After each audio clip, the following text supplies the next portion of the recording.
Now, big question I have been asked and sort of like shown a lot of videos on of fighters saying they do not spar. Now, what are my thoughts on this? Now, I personally think you cannot go through fight camp and you cannot go into a fight without sparring. Now, I'm not saying that you need to spar hard and try and kill each other every sparring session, but I do think sparring is important. I think recently a lot of press has been made by fighters saying they didn't spar in camps. Now, there could be many reasons for this. Number one could be injuries. They could have had an injury and they didn't spar. They tend to let this knowledge out at the end of the fight after they've won, not necessarily before the fight. They also don't seem to let this knowledge out if they lose. You tend to find that it's a bit of a brag that you didn't spar for this fight and you still won. Now, I personally don't believe a lot of it.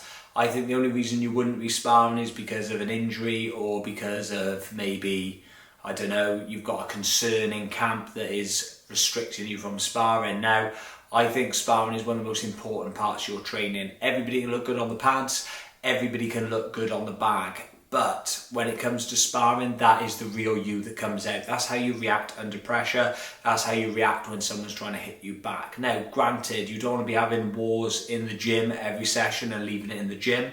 You don't want to be getting injured and taking loads and loads of headshots. But I do not think you can replicate a fight scenario without sparring, especially on the run-up in fight camp. That being said, I do think it is important to control the sparring. I think it's important to make sure that somebody doesn't spar too hard, somebody doesn't spar too often, and somebody doesn't get injured.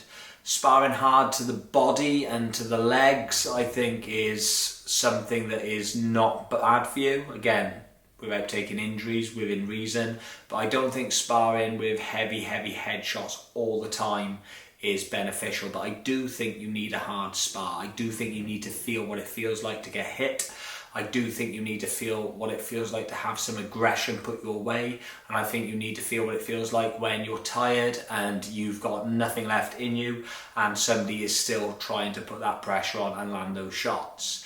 I think it's most important, especially for anyone I train with. I tend to try and get them to keep the volume high, keep the sort of aggression there, but maybe just pull the sting on some of the shots. I think the headshots, again, there's a lot of press on headshots and how we shouldn't be taking them.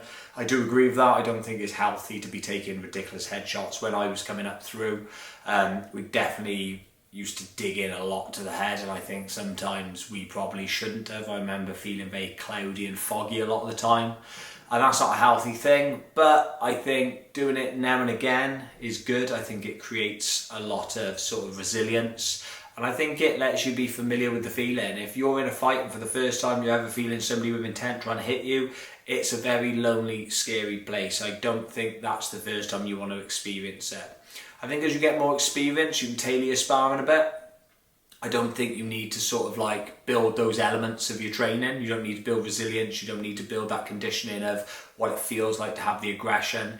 You don't need to wean out that flinchiness that you get when you first start, because it's you've dealt with all those issues earlier on in your career. But I do think you need sharpness. I do think you need timing. I do think you need to understand your distancing, and I think you need to see it to do that. So that is my views on whether or not you should spar in fight camp or as a fighter, or just in general. I think sparring's healthy for everybody to at least do a few times, even if you're just a hobbyist, just to understand why and what you're doing in classes.